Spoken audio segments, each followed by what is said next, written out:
وقال رسول الله صلى الله عليه وسلم: إذا مات ابن آدم انقطع عنه عمله إلا ثلاث: صدقة جارية، وعلم ينتفع به، وولد صالح يدعو له. صدق الله وصدق رسول الله صلى الله عليه وسلم.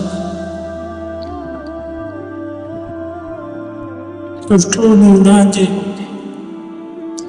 د پرون د غمجنې پیښې په تړاو چې زموږ یو مشر د افغانستان مشر د افغانستان د اسلامي امارت عضو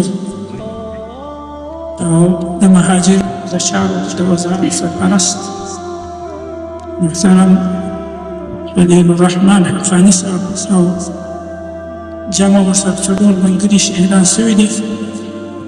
د دې غمجنې پیښې فضیلت اسلامي امارت او د افغانستان ملت او خاص د دوی کورنۍ ته او د دوی دوستانو او ملګرو ته ټولو ته ورکوو.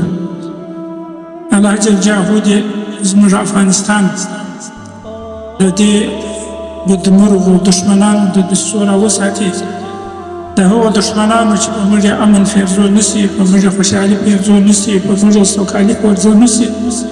الله جل جلاله دې نور هم افغانان ویښ بیداره او استقامت ورته نصیب شي چې د داسې دښمنانو توطیې شنډې او د بین یوسي.